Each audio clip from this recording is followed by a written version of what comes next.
ক্রোয়েশিয়ার গুরুত্বপূর্ণ আপডেট। গত 15 দিনে কয়েকটা বড় বড় এজেন্টের সাথে কথা বলেছি, ফেসবুকে অসংখ্য পোস্ট এবং কমেন্ট দেখেছি, বাংলাদেশি এবং ক্রোয়েশিয়ার অসংখ্য টিভি নিউজ ও পত্রিকার নিউজ দেখেছি, চুল ছেঁড়া বিশ্লেষণ করেছি।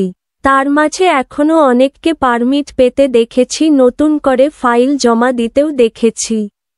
বিশেষ করে গতকাল ঢাকায় ক্রোয়েশিয়ার ভিএফএসের অ্যাপয়েন্টমেন্ট দিয়েছে, সেটাও দেখেছি। সবকিছু যাচাই বাছাই করে ফাইনালি যেটা রেজাল্ট পেলাম, সেগুলো আপনাদের বোঝার সুবিধার্থে সিরিয়াল অনুযায়ী বলছি। 1. ক্রোয়েশিয়া বন্ধ হয়েছে এমনটা কোন টিভি নিউজ, কোন পত্রিকায় বলিনি, সব জায়গায় একটা লেখাই সবাই কপি পেস্ট করেছে। বন্ধ হতে যাচ্ছে, চলছে সব ভবিষ্যৎবাণী। বাস্তবতা হচ্ছে ক্রোয়েশিয়া বন্ধ হয়নি এবং বন্ধ হবেও না, এই বছর পর্যন্ত ভালো কাজ হবে। 2.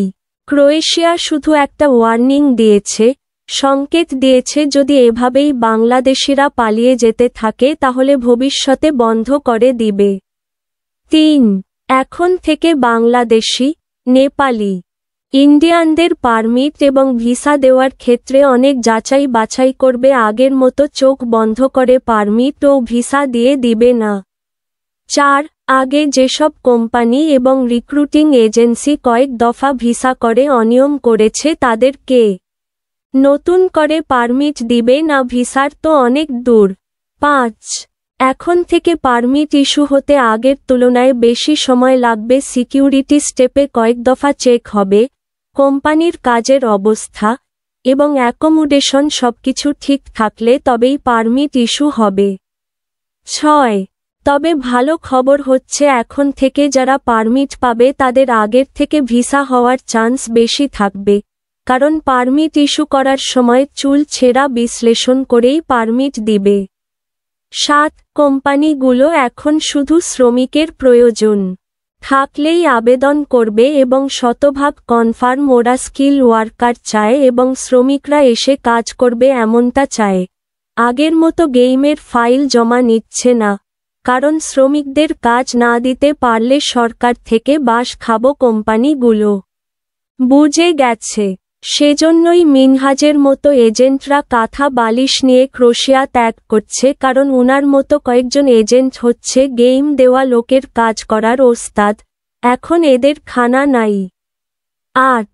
অনেক শ্রমিক আছে যাদের ফাইল নিয়ে এজেন্টরা কাজ করে নাই, ফেক জমা করছে, কিন্তু এখন নতুন করে জমা করার অপশন ও তাদের কাছে নাই, সেজন্য সব দোষ নন্দঘোষের মতো ক্রোয়েশিয়ার উপর চাপিয়ে যত ধরনের নেগেটিভ কথাবার্তা আছে ছড়াচ্ছে নিজেদের পিঠ বাঁচানোর জন্য। 9. ফাইনাল কথা আপনি খাতা কলমে লিখে রাখেন, 2025 সালেও ক্রোয়েশিয়ার চেয়ে বেশি ভিসা আর কোন দেশে হবে না। যদি সরাসরি কোম্পানি হয় এবং অথেন্টিক কোম্পানির লোকের প্রয়োজন থাকে, কাজ থাকে, অ্যাকোমোডেশন ঠিক থাকে, তাহলে পারমিট হবে, ভিসা ও হবে। সুতরাং ভালো ভালো এজেন্টদের কাছে যাচাই বাছাই করে ফাইল দিন। 10.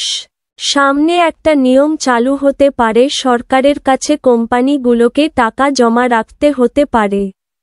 এমনটা হলে পারমিট মানেই ভিসা, এটা মাথায় রাখবেন, তবে অনেকগুলো টাকা অগ্রিম দিতে হবে, এটাই একটু সমস্যার।